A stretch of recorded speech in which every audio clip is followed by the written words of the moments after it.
बात है। वाह वाह, ये बात है।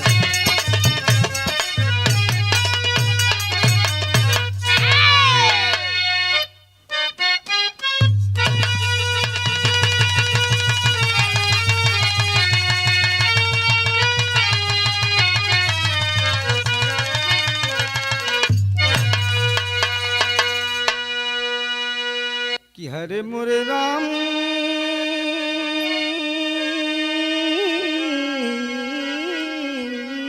हो राम,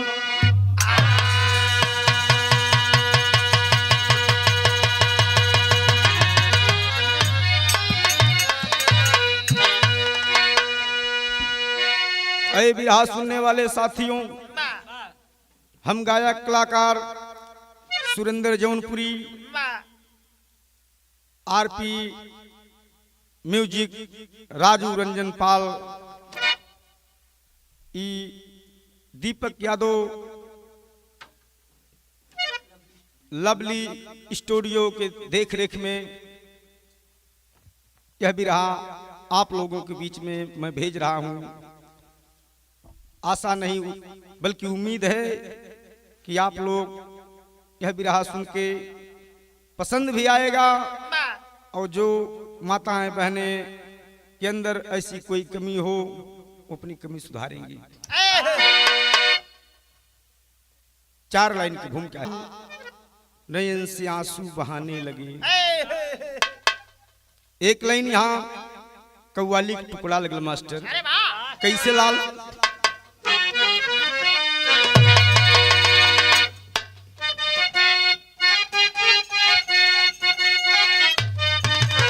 अरे वाह, कहना है क्या कि हरे बता दे ऐ मेरे मौला, हरे बता दे ऐ मेरे मौला, मदीना कैसी बस्ती है।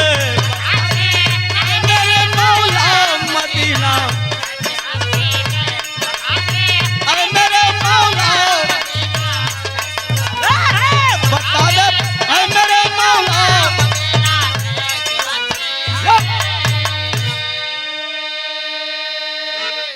तो बता दे अरे मेरे मौला, हर मदीना कैसी बस्ती है, हर मदीना कैसी बस्ती है। कि हर जहाँ पे रात दिन मौला तेरी रहमत बरसती है, रात दिन मौला तेरी रहमत बरसती है।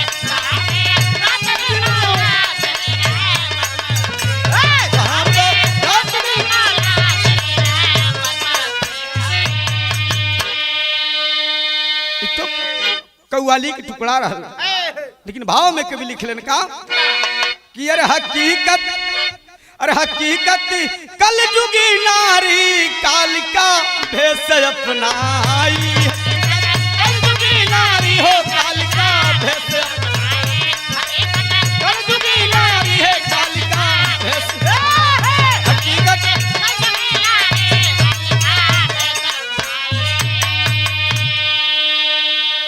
कैसे कि अरे हकीकत अरे कल जुगी नारी, अरे कालिका भेष अपनाई, अरे कालिका भेष अपनाई। अरे कटा के जिभ खुद पति की कालिका रूप दर्शाई, कटा के जिभ खुद पति की कालिका रूप, जिभ खुद पति की कालिका।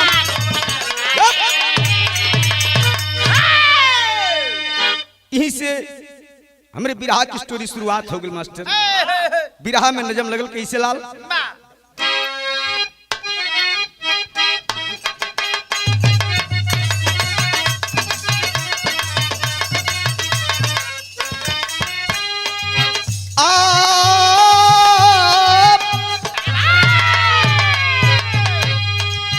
जिला बनारस गढ़ खरा के तराना है, दास्तान सुनाना है।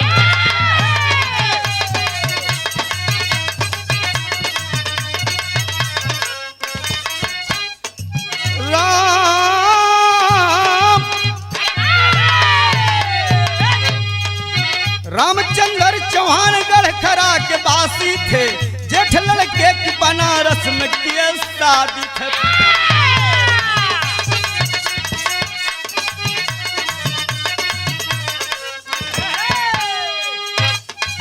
18 वर्ष की जब मीना दुल्हनिया आई, 18 वर्ष की जब मीना दुल्हनिया आई, खिल गई गोद एक बच्ची को है जन्माई। दर्द कमर में होती पीड़ा ना सहाती थी, दर्द कमर में होती पीड़ा ना सहाती थी। राम सेवक से रो रो दुखड़ा को सुनाती थी। अंधविश्वास छाया ओझा पास आया है, अंधविश्वास छाया ओझा पास आया है। काली माँ को पगई ओझा ने बताया है।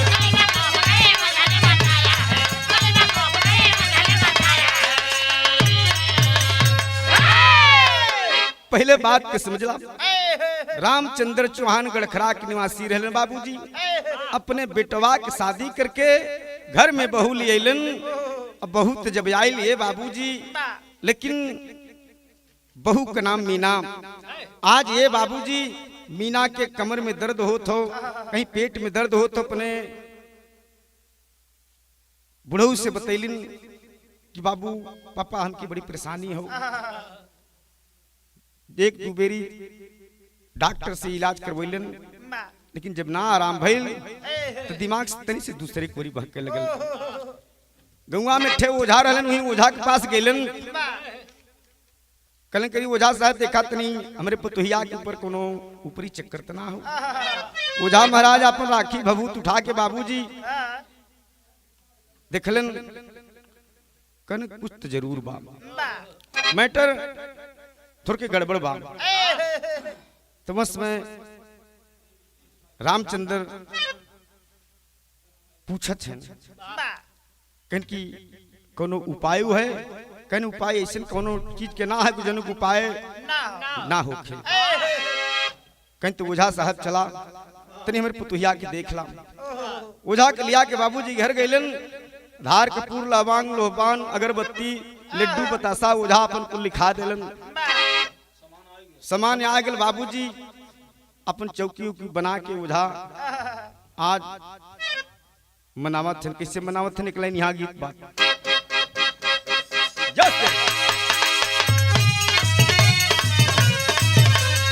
वाह क्या बात है यो लाल।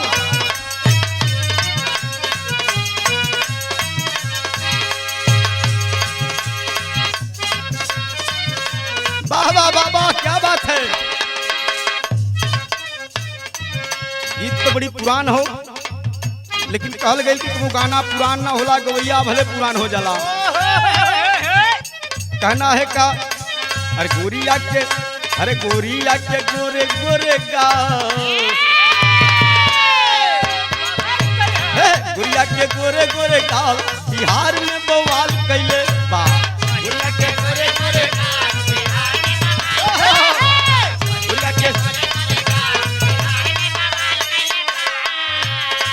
कैसे मांगे पे दे ना उधार। ये दीपक भाई केहू केहू के आदत भी होला,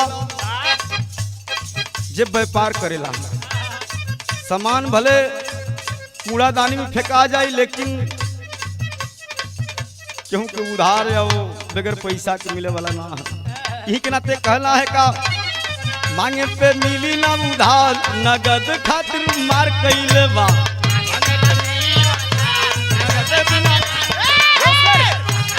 मिली ना उधार नगद। आज देखा यही भाव में ओझा महाराज करत हैं का, अरे ओझावा के देखा ना कामा, ओझावा के हाँ ओझावा के देखा ना कमाल, ई काली के पुकार कैले बा। ओझावा के देखा ना, ओझावा के देखा ना।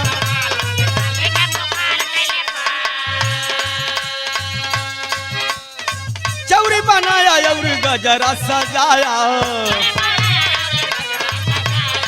चौरी बनाया और गजरा सा, कलई को चीर देखा खुनामा चढ़ाया, कलई को चीर देखा खुनामा, वही मीना पे फेंका लंबी जाल, मीना पे फेंका लंबी जाल, ई काली के पुकार कैले, मीना पे फेंका लंबी जाल, काली के पुकार कैले, हे मीना पे फेंका लंबी जाल, काली के पुकार कैले। चौरी बना करके बाबू अपन फर्स्ट क्लास के धार कपूर लोहबान अगरबत्ती सब सुलगा करके ओझा कि मनावू के तरीका बड़ा अजीब होला बाबू। मनावत हैं कैसे मनावत हैं मास्टर साहब, एक लाइन यहाँ गीत लगल, गीत ऊ लगल, कौनो ननद के बड़ी परेशानी रहल, अपने भौजी से कहत बा, का कहलस,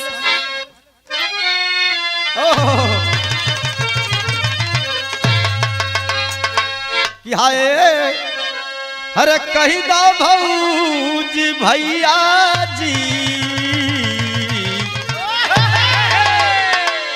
अरे कही दा भौजी भैया रे जी से दई दे तन गवनवा, राम कही दे भौजी भैया जी से दई दे तन गवनवा, क्या बात है भैया रे जी से,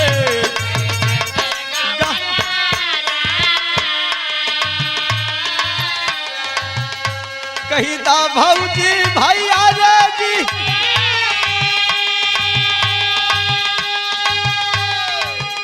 दही दे तन गवाना,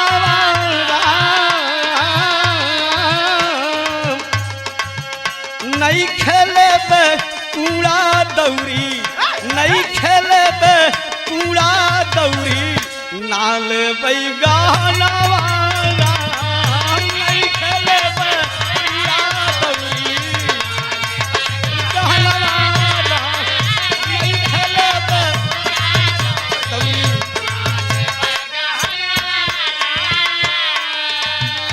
नहीं खेले बे कूड़ा, नाले बई गहना,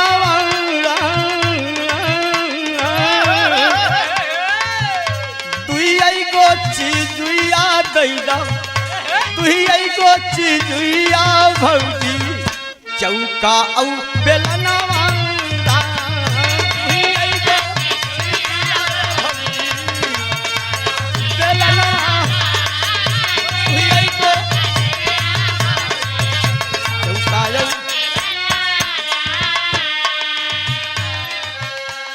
भौजैया करके बक पागल, अरे जब हर चीज इनकार कर दिली तो ये तो के दूसरी चीज मांगे रहा काठे के, कहन के भौजी ना समझ ली, लागत तो के तोहार समय बीत गल, तू बात के भुला गेली, ननदिया याद करावत बा, भौजैया के करे पगली दू चीज तो के का चाहिए, ई कौने काम को, तो ननदिया बतावत बा का, दुई गो चीज याद, चौका औ बेलना, लोहिया काटत गाल हिले, लोहिया काटत गाल हिले, बेलती जो बना,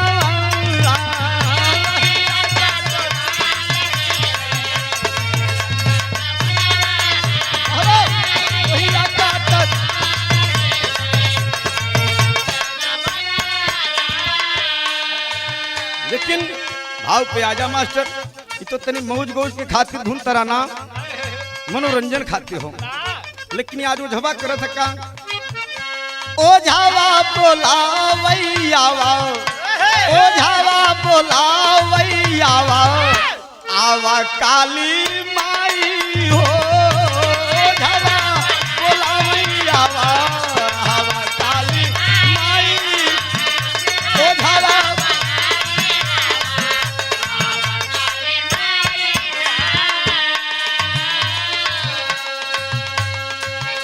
बनावे के तरीका बड़ा बढ़िया होला।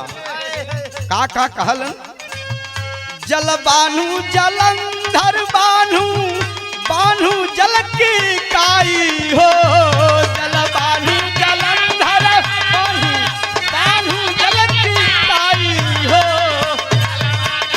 जलंधर बान्हू जल की काई। तीन लोक देवता बान्हू, तीन लोक देवता बान्हू जादू हम चलाई हो, तीन लोक देवता बान्हू, तीन लोक जादू हम चलाई। ओझावा पुकारैयावा, ओझावा पुकारैयावा, आवा काली माई हो, ओझावा क्या बात है, क्या बात है।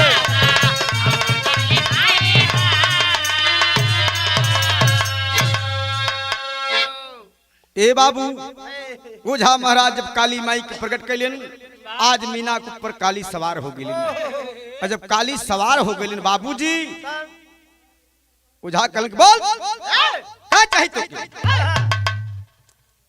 काहे पकड़ ले। अब ये बाबूजी आंख लाल लाल चढ़ा करके बुलावत बा, लेकिन काली माई एको बेरी खाली यह कहा के छोड़ा बना बगैर एकर जीव ले ले, हम छोड़ा बना ना एकर ले, एकरे बदला में जीव ले। तो एक लाइन यहाँ गीत बदल गल मास्टर, कोनो दुल्हन अपने दुल्हा से परेशान रहा, लेकिन परेशानी का रहल, वह परेशानी में ओके कुछ फायदा हो जात रहा। वही अपने सखी से बतावत बा, कैसे बतावत बा कि मुंगरी से मारी मारी, अरे मुंगरी से मारी मारी, हर दहिया दिले तूर, हर दहिया दिले तूर, जहिया मारला, हर जहिया मारला तो भीतरी बुलावेला, जरूर जहिया मारला तो भीतरी बुलावेला, जहिया मारला तो अयो बुलावेला जरूर हो, जहिया मारला तो बाबा, जहिया मारला तो।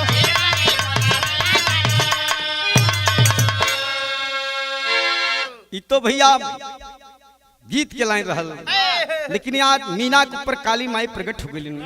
का कहथिन का कि हर प्रकट आइली काली कहली, हर हम क्या चाही खून, हर हम क्या चाही खून, जहिया देबा हो, जहिया देबा तहिया धान बल होई है तूने,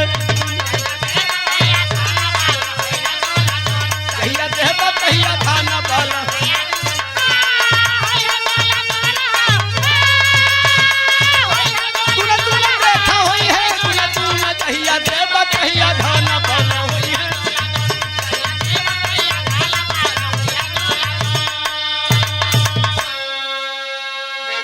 काली माई प्रकट होकर के मीना के ऊपर का कहते हैं, कहीं की आज तक हम छोड़ ना सकी, आई चाहे कितना ओझाई करे। बतावत है ओझा महाराज कहते हैं का कि अरे हम और मीना एक घरवा में रहबे,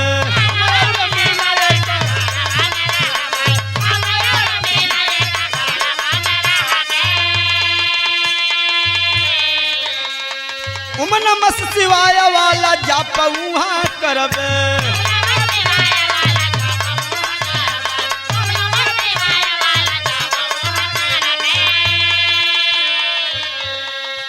ये भैया काली माई कहले कि आज के हम कोनो विधा से एकर हम दे एक डील छोड़ ना सकी था। और ओझा के कहलिन कि अगर ते हमार सच्चा भक्त हुए तो आज के दिन हमके संभार ले। ओझा महाराज कहले कि साहब रामचंद्र से कि आज के दिन खाली छूट दे दाम, हम अपने जंतर मंत्र से रात भर में काली जी के मनाई ले, अब करी बात तोहरे घर में ऐसे कोई परेशानी फिर से ना आए। ए बाबू कहलन का घर में तो बंद हो गए, दोनों दिन के बाबूजी के घर में बंद कह दिलन। तो कवि जी भाव लिखलन का कहीं कर नंगी बदनिया मीना वो झवाट टान बाप का हर बहुतों दिनों पे मिलल नारियर पुराण।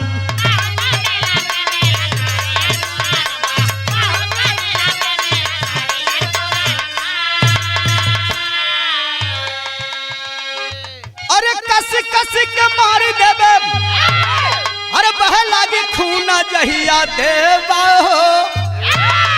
तधन बल हुई है दूने दून। ए बाबूजी आज घर में दोनों को बंद कैलन। रात की जब 12 बजल दरवाजा खुलल, दुल्हन बाबूजी कहन हम के खून चाहिए रे खून। सब घर के लोग बाबूजी बाहर द्वार पे बैठल हुवन।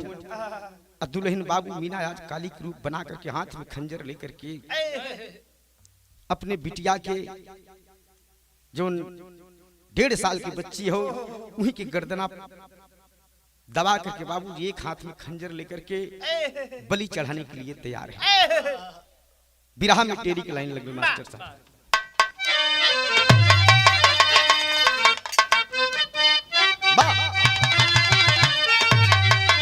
कि मोरे राम दुल्हनिया काली माई बन गई, यार मोरे राम दुल्हनिया काली माई हो दुल्हनिया काली माई बन गई।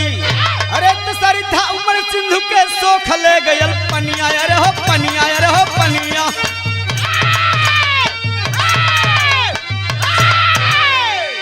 ए बाबूजी सरिता उमड़ सिंधु के सोख ले गई पनिया, दुल्हनिया काली माई बन गई।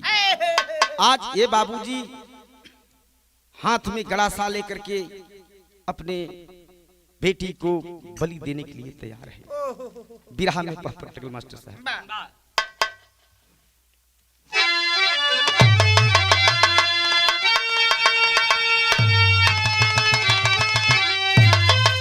अरे हाथ गड़ासा अरे लेकर आके चढ़ाई काली माई हो, कहीं बजा दे एक बार सब काली काली माई हो।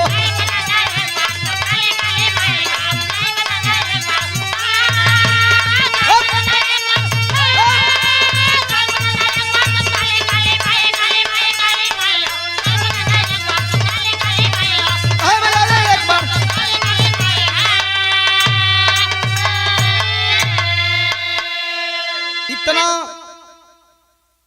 अपना तो घबराई ही थी, लेकिन अपने सास अपने ससुर अपने पूरे परिवार को बाबूजी घबरावा देती है। करती है क्या कि नंगी रहली मीना नंगा पूरा परिवार हो, हाथ में गड़ासा ले कहे चलो नदिया किनार हो। अरे काली के रूप ही दर्शाई काली माई हो, कहीं बजा दे एक बार सब ताली काली माई हो।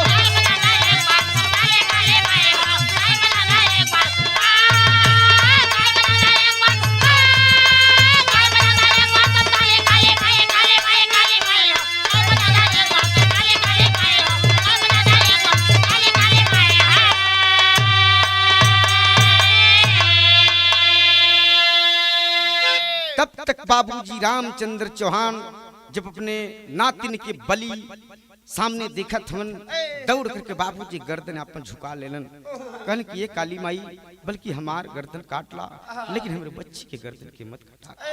आज ये बाबूजी चाहे काली भगवती के रूप में चाहे कोनो भी रूप में, आज वह मीना अपने ससुर की गर्दन के काट लेती है। और ससुर की गर्दन के काट करके बाबूजी एक हाथ में गर्दन और एक हाथ में कटार लेकर के बाबूजी आगे आगे नदी के किनारे चल गए। आल्हा के लाइन में प्रमाण है मास्टर।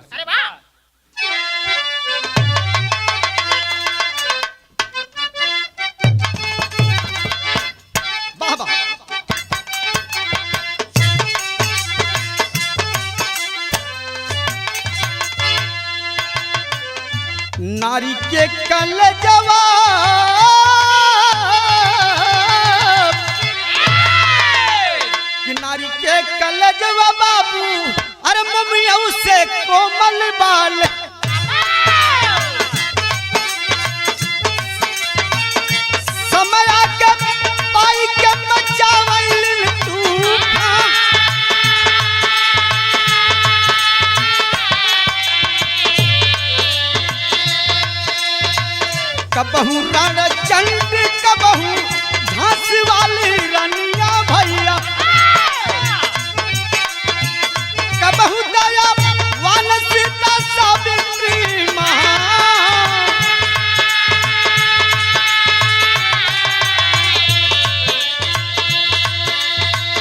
काटी गरदनवाई सा सुर के लिहली अपने भैया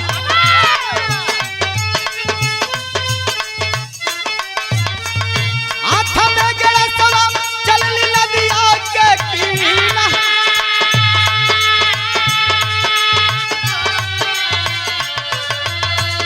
नंगी रहली नीला नंगा घरवा के लोगवा बाबू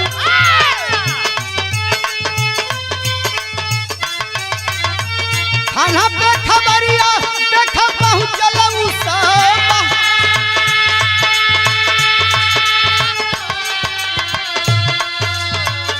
भाई के खबरिया जब दा रोग आई गईले भैया रहिया में रोक लिहलन सुना सरका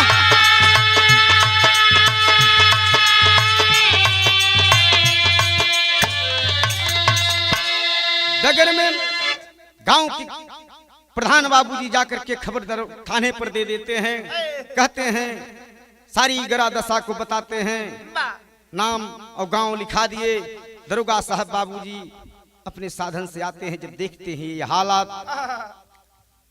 दिमाग चक्रिया जाता है फिर उनको याद आती है कोई कोई भूत मारने से भागते हैं एक बार अंदाज ही लेता हूं नहीं तो मैं अपनी वर्दी बचाऊंगा कैसे इस रूप में इन लोगों को थाने पर भी ले चलना बुराई होगी जब 4-5 डंडा बाबूजी जब दहलन कहलन के मार के आगे भूत भागेला जब 67 पिछिया पे बाबूजी बेंत परे लगल ओझा के अमीना के तब ओझाऊ के जवन भगवान भगवती थान है वो बरम रहलन केहू डंडा थमे वाला ना हो काली माई ते अपन बगल हो गई तब हाथ जोड़ के आज मीना गलती के मनत बा वापस आती है घर पे अपने सासू से अपने पति से माफी मांगती है बाबूजी लेकिन माफी कहाँ है आखिरी लाइन में भाव में कहना है का कहना है का वाह कि ओझा सोखा के प्रभुताई हरे चंडी मीना बनी दिखाई त काट ससुर के गर्दनवा हाथे से अपन काटी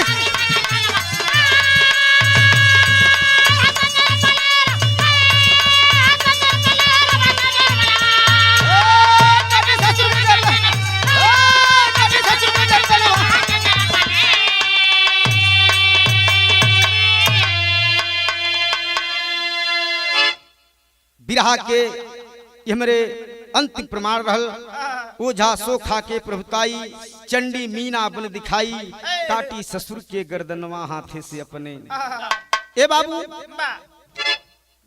यह बिरहा से आप लोग के हमारे एक कहना है कि अगर केहू के अपने परिवार के अगर ऊपर वाले को परेशानी डाले तो हकीकत हो भाई उनमें बहाना के बात ना हो अगर केहू के ऐसा परेशानी हो तो भूल से जिन अपना के परेशानी करा और जिन घर परिवार की आखिरी आने के भाव में कहना है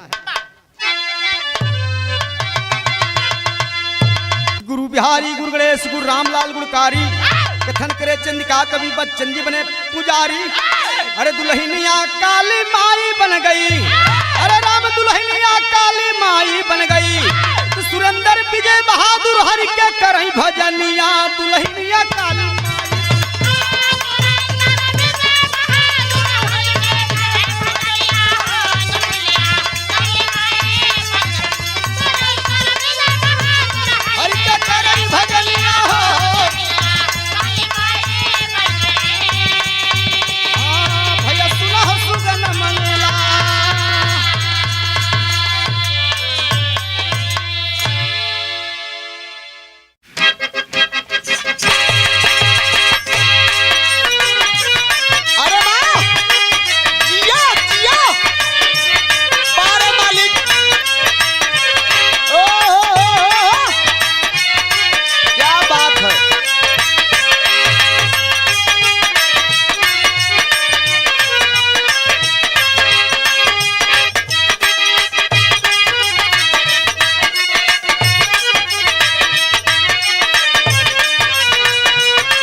अच्छा भैया, हम गायक प्रमोद लाल यादव बनारसी आप लोगन के बीच में एक बहुत ही हृदय विदारक घटना, जो कि अभी ताजा तरीन घटना बा, आप लोगन पेपर पत्रिका में, यूट्यूब के माध्यम से और टीवी चैनल के माध्यम से देखले हुई हैं, सुनले हुई हैं, पढ़ले हुई हैं।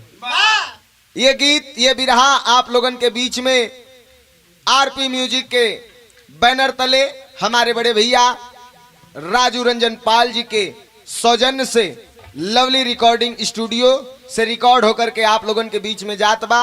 आप लोगन अपन प्यार दुलार आशीर्वाद दिहन, अच्छा लगे तो लाइक करिहन, कमेंट करिहन, शेयर करिहन और चैनल के जरूर सब्सक्राइब करिहन बेल आइकन दबाए के। कितना बढ़िया बात लिखत हुआ हमारे बड़े भैया। इस गीत को, इस बिरहा को सजोने वाले आदरणीय हमारे सतीश पहलवान कितना बढ़िया बात लिखत हुआ। का लिखत हुआ?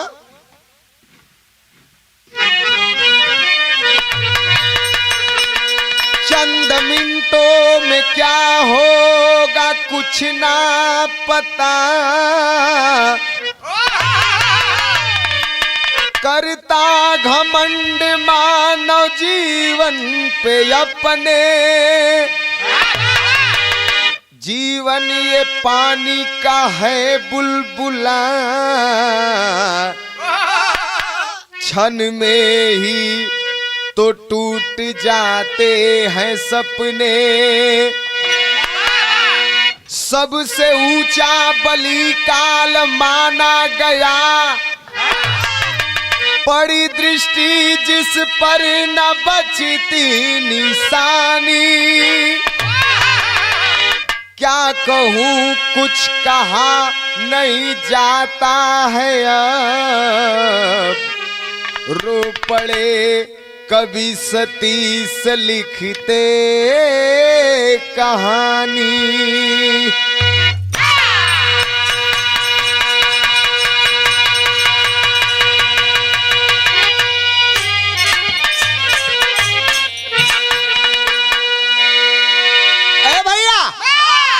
ई जिंदगी पानी का बुलबुला हो, कब फूट जाई कौनो ठिकाना ना हो। अब वही हंसत खेलत हुआ, कब काल अपने गाल में समा लेगा कोई ठीक नहीं है। एक लाइन भाव हो, कैसे? गजल का भाव बड़ा आशिकाना हो। ऐसे तनी से एक लाइन ही हमरे सुने वाले भैया लोगन खातिर, कौनो दिल फेक आशिक मासूका से कहत रहल। का कहतल चचा?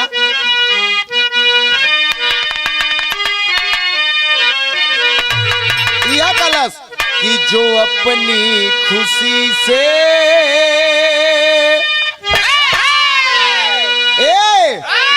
जो अपनी खुशी से अरे मुझे आप गम दे,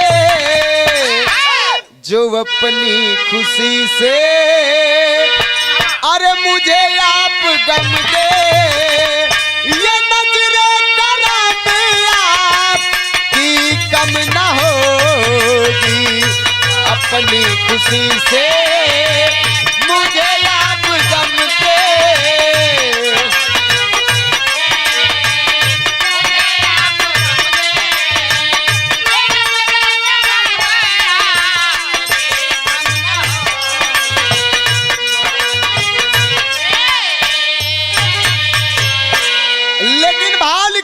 कवि जी, ये इंसान अगर धरती पे आयल है तो ई कटु सत्य है, जे आयल है ओके जाना भी है, ई कटु सच्चाई है।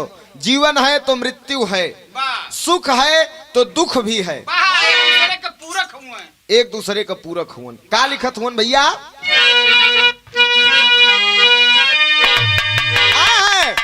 जीवन या मृत्यु, जीवन या मृत्यु जिंदगी के पहलू, जीवन या मृत्यु अरे जिंदगी के पहलू, कोई बच सका है ना कोई बच सकेगा,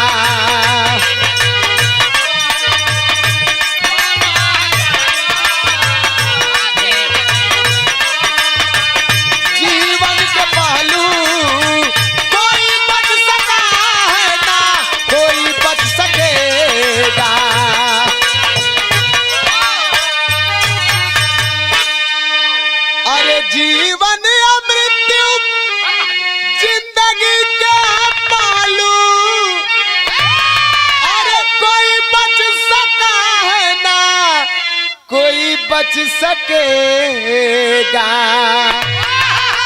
लकीरों में क्या है कोई ये न जाने, लकीरों में क्या है कोई ये न जाने। कोई भी रहाना कोई भी रहेगा।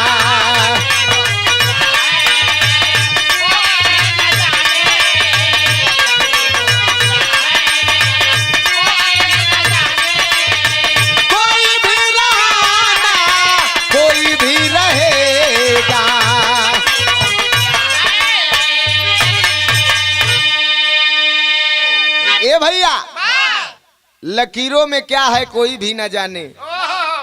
कोई यहाँ रह ना आयल हो, जे आयल हो सबके एक दिन जाना हो। ई काल हो, केहू के खियाए के मारला तो केहू के बिना खियौले मारेला। ओके जैसे आदेश मिली तैसे उ लेके जाई। लेकिन कहानी हो कैसे।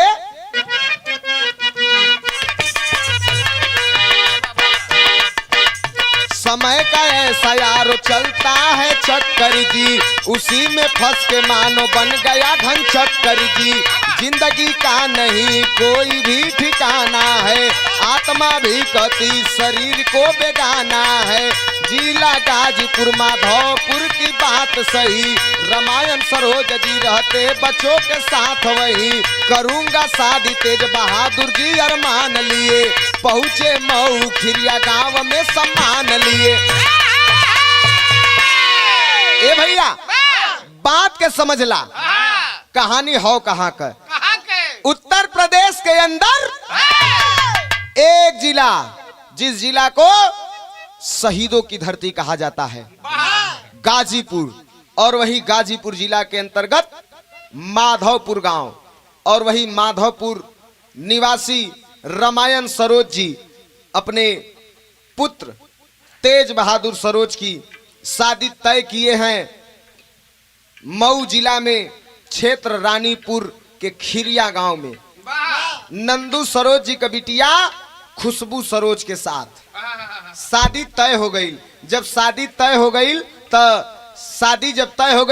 तो दोनों पक्ष में, वर पक्ष और कन्या पक्ष में, आप लोगन देखत हुई हैं कि शादी का जब माहौल होला तो घर में खुशहाली आ जाले। वही तरह तेज बहादुर सरोज का जब शादी तय हो गई खुशबू सरोज के साथ, घर में खुशी का माहौल हो गया। शादी के दिन नियराय गई हो, दोनों पक्ष आपस में डिसीजन लेहलन, दोनों लोग के सहमति से, रजामंदी से। वही गाजीपुर के अंतर्गत महाहर धाम, वही मंदिर पर शादी होवे का दोनों लोग का रजामंदी हो गई। जब शादी का रजामंदी हो गई तो शादी वाले दिन का भाव हो, कवि जी लिखत हुन का।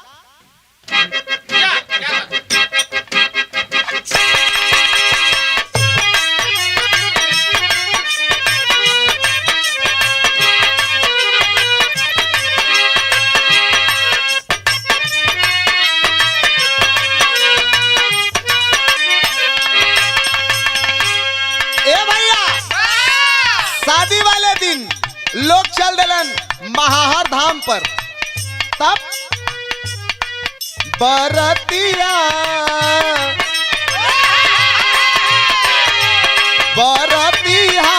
चली पड़े मंदिर पे, बरतिया चली दिले।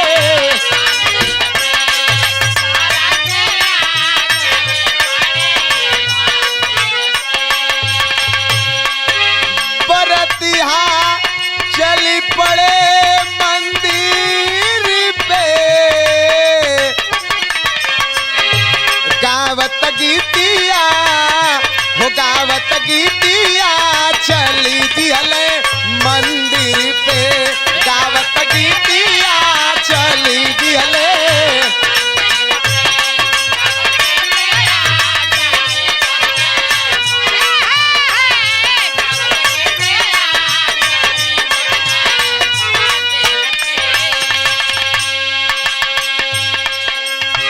वर पक्ष पहिले पहुँची गईल धाम हो,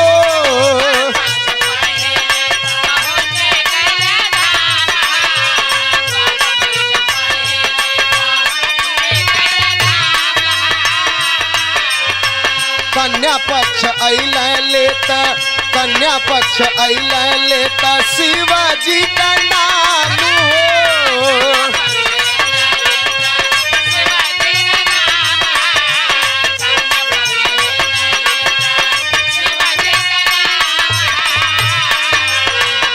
काल का फेरा चलल, काल का फेरा चलल, लौका दिनवा रतिया बरतिया, अरे बरतिया चली पड़े मंदिर पे, बरतिया चली पड़े।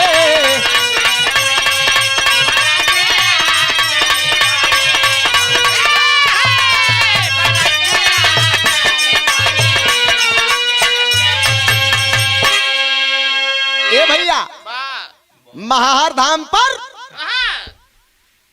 वर पक्ष के लोग अर्थात रामायण सरोज जी अपने पुत्र जो दुल्हा है तेज बहादुर सरोज जी को लेकर के सबसे पहले महाहार धाम पर पहुंच गए हैं।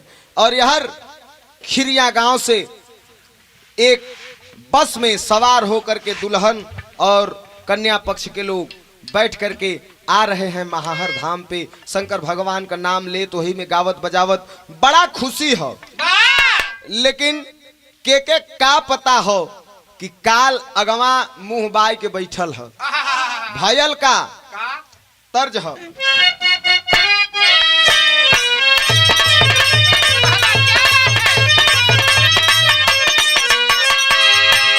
ए भैया, भगवान कब कवन खेला करी है केहू जानत ना हो। हंसी खुशी सब लोग बस में आवत हो। अरे विधान का चक्कर चली, अरे विधान का चक्कर चली, कोई जाने नहीं, आयो रामा कोई जाने नहीं। अरे भैया हो कोई जाने नहीं, भैया हो कोई।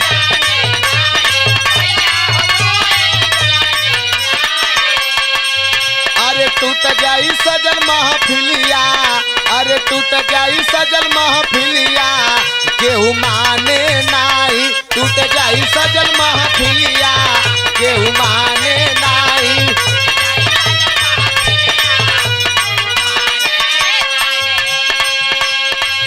ए भैया, बस धीरे धीरे जब आ गई हो महाहार धाम के थोड़ा पहले 3 दिवसीय मेला लगता है उस मंदिर पे। थोड़ा दूरी पे पुलिस कर्मियों द्वारा बस को रोका जाता है, और जब बस को रोका गया तो पुलिस ने बताया कि इस रास्ते से मत जाइए, एक दूसरा रास्ता बताए, और उस रास्ते से बस को घुमा के लोग लेके चल देलन। तो अगवा जब गईलन तो अगवा रहल का रहल, अरे 11,000 वोल्टेज वाला, अरे 11,000 वोल्टेज वाला हाई टेंशन तरवा।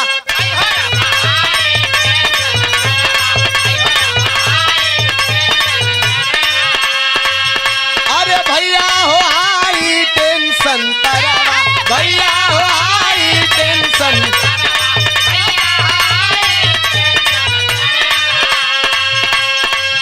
अरे सज गईल बसिया जाके, अरे सज गईल बसिया जाके, केहू बची है नहीं। ए भैया, बस आगे जब बढ़ती है तो एक हाई टेंशन का तार 11,000 वोल्ट की तार नीचे लटका हुआ है। जमीन से उतार का दूरी कम से कम 20 फीट का रहे के चाहिए, लेकिन वो तार नीचे लटका हुआ है। बस वाला सोच रहा है कि कैसे आगे बढ़ाएं, क्या पता ये तार कहीं बस में तो न सट जाएगी। लेकिन लोगों ने बोला कि एक काम करिए, धीरे धीरे बस को निकालिए, पार हो जाएगी। बस वाला धीरे धीरे बस को आगे बढ़ाने लगा है। जब धीरे धीरे बस के आगे बढ़ावे लगल तो जैसे ही तार के करीब में वो बस पहुंचती है तो 11,000 वोल्ट का करंट उस तार में दौड़त रहल। कुछ दूरी रही आदमी तब वो घींच लही चुंबक की तरह। बस में सट जाती है वो तार और तुरंत आग लग जाती है। अरे बाप रे बाप, अफरा तफरी मच गई, धू धू करके बस जले लगल। और जब जले लगल तब भयल का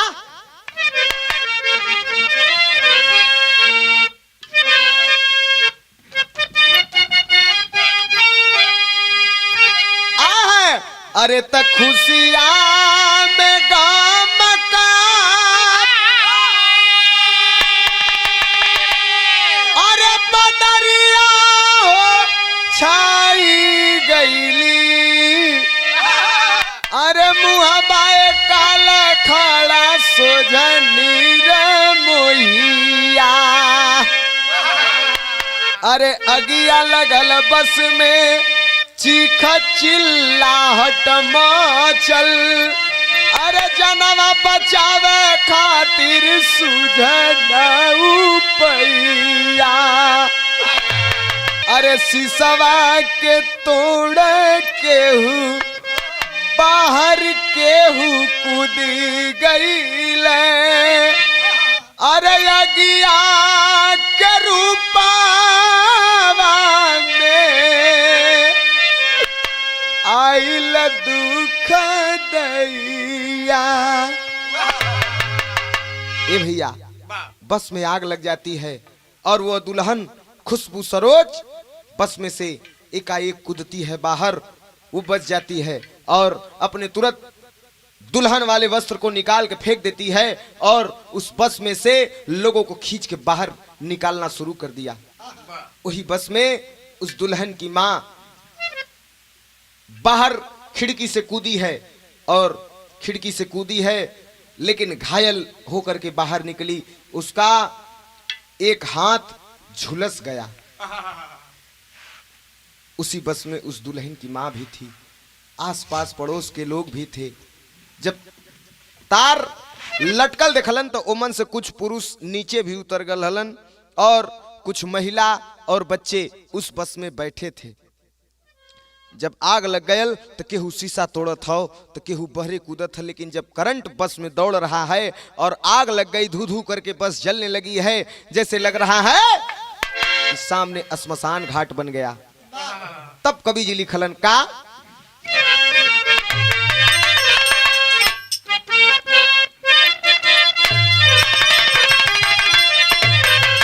अरे बंधनवा कैसे मंदिर में बधी।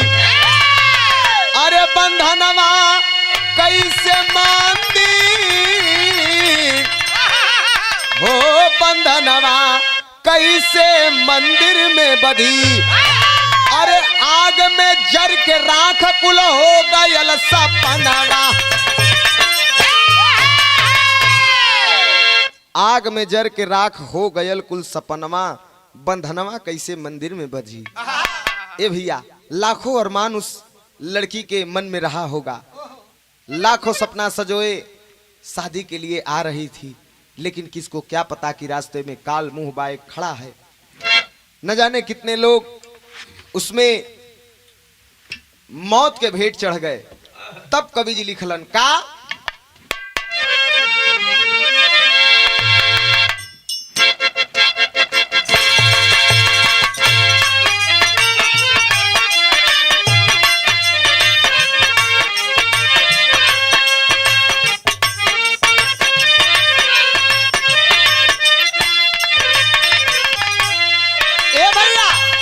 बस में आग लगल हो, बस जल रहल हो।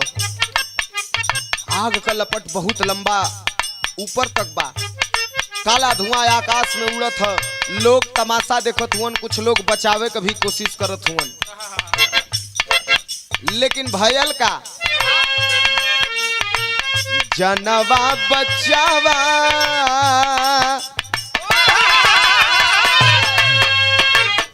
जनवा बचावा बस आवाज सुना ले रामा। जनवा बचावा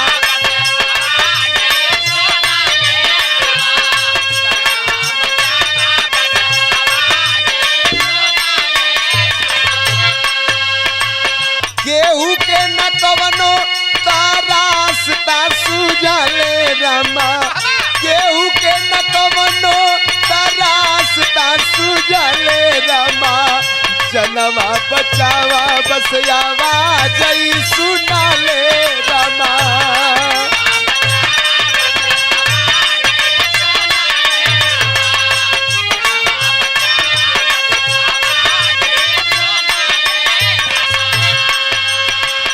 बसिया के भीतर जब पहुँचल गिनिया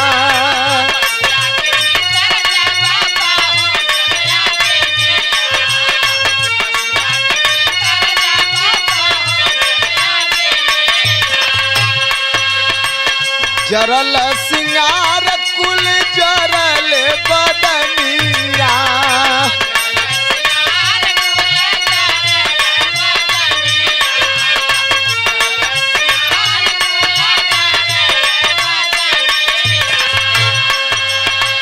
कौनो नाही केहू के तपतिया सुझले रमा कौनो नाही केहू के तपतिया सुझले रमा जनवा बचाला बसयावा जई सुना ले रमा जनवा बचाला बस।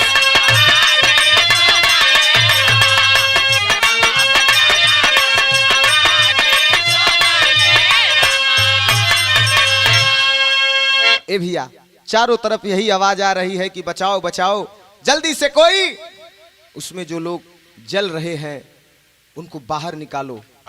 यही चारों तरफ अफरा तफरी मचल बा। तब कहना हो का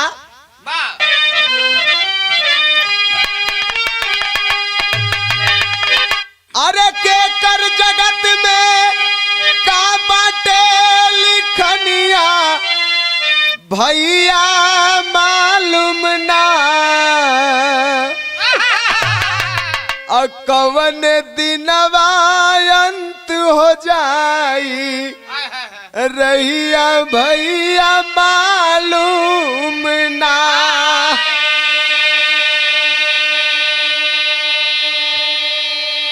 अरे दर्जन लोगन से ऊपर तब आग में जल मर गईले हो अब बस के अंदर आसमान जस हालत भैया भैले हो।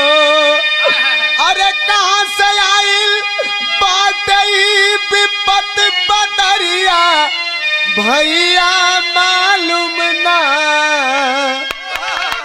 कवन दिनवा अंत हो जाई रहिया भैया मालूम ना।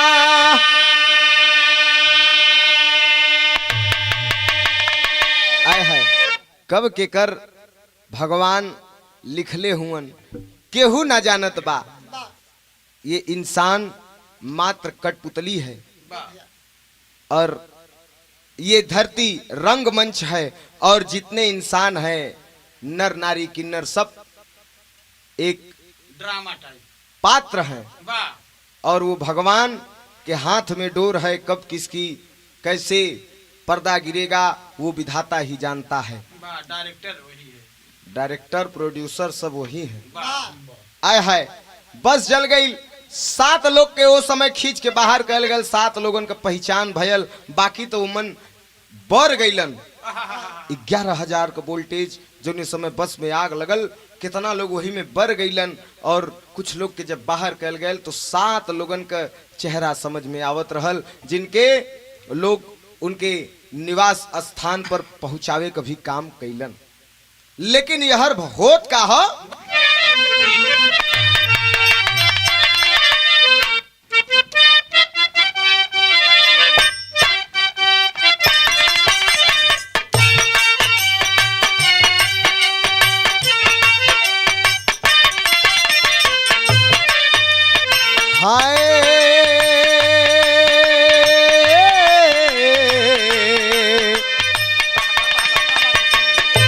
लसियन कला गली खारी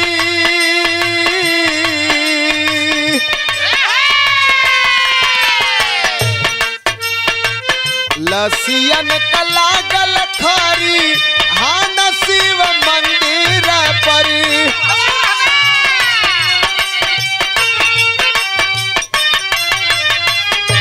कया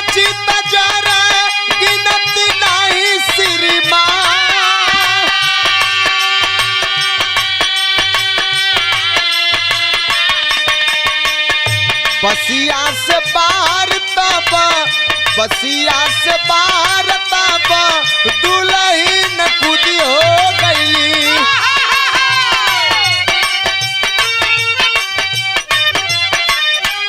लिखल का बभगिया में जाने ना जहान।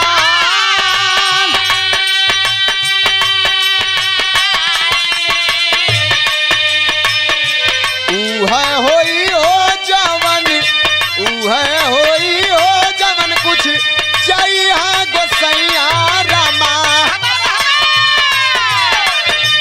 हो नहीं टला केतनो आवेला तूफान।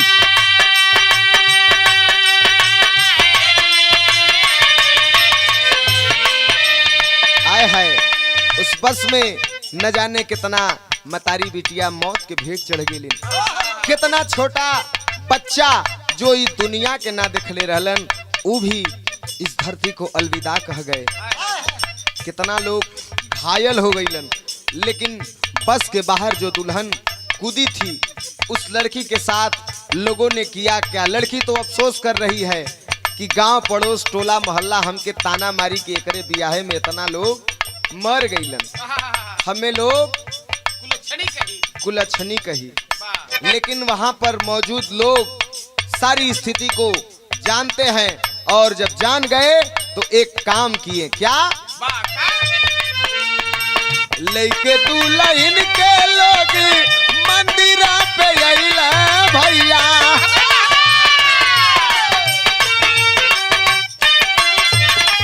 कैला बार पाँच सामाजिक समाधान।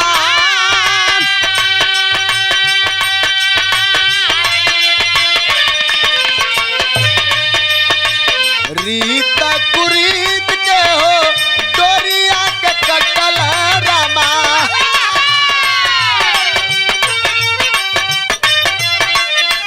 भैला सिंदूरदान वही मंदिर दरम्यान।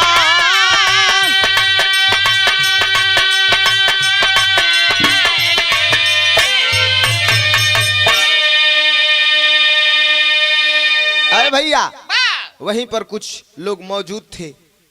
यह खबर मंदिर पर भी पहुंच गई है। जंगल की आग की तरह चारों तरफ यह खबर पहुंच गई।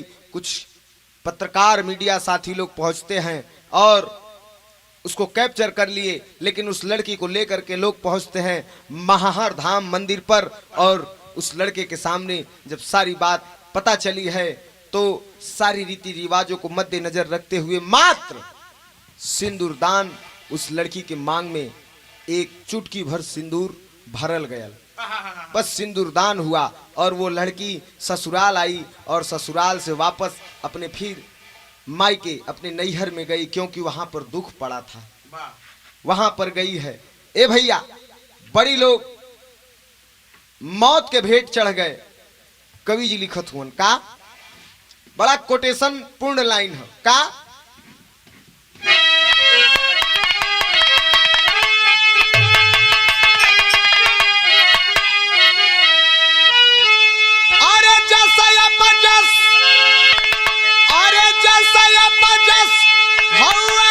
विधि के हाथ में होई हुआ भैया।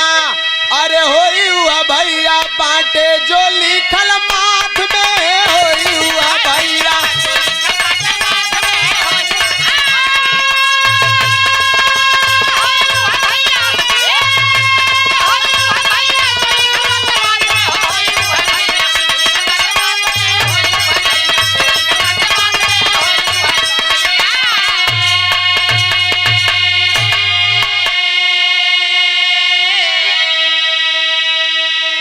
भैया जस या पजस ये सब भगवान के हाथ में हो।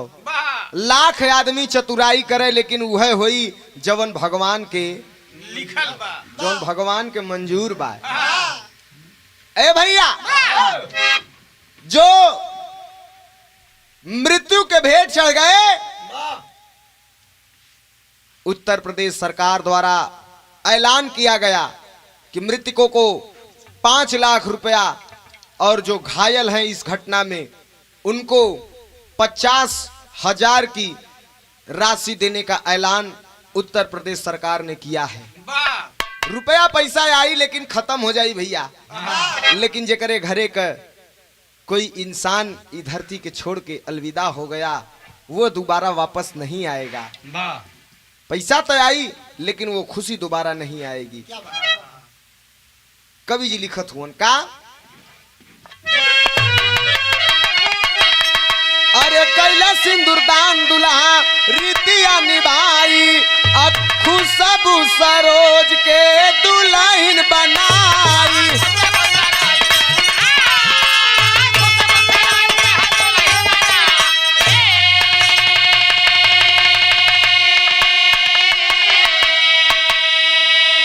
ए भैया, खुशबू सरोज के साथ तेज बहादुर सरोज सिंदूरदान करता है और दुल्हन बना करके अपने जीवन संगिनी स्वीकार किया है। लेकिन ये देखा बड़ा चोटिल लाइन, बड़ा गहराई में डूब के इस लाइन के हमरे सतीश पहलवान भैया लिखलन का, अरे तक खुशी के डोली में, अरे खुशी के डोली में गमका हरवा साथ में होई हुआ भैया, अरे होई हुआ भैया बाटे जो लिखल माथ में होई हुआ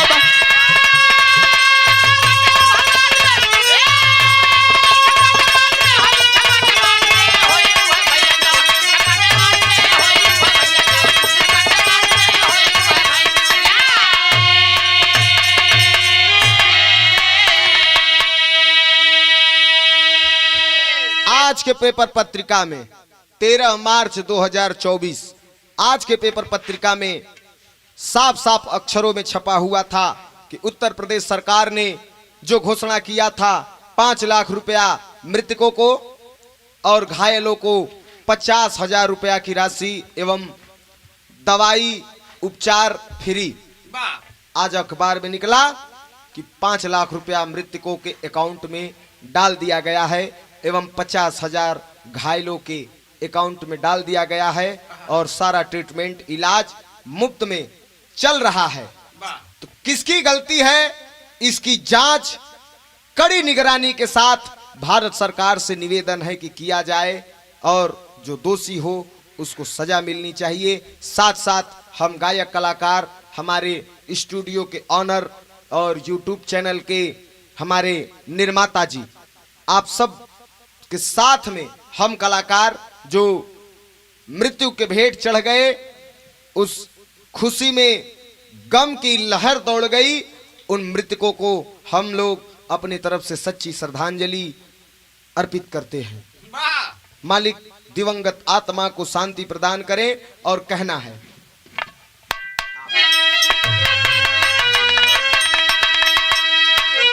गुरु बिहारी, गुरु गणेश, गुरु रामलाल मुरबाका, स्वर्ग बसे चंद्रिका कवि बच्चन का विजय पताका।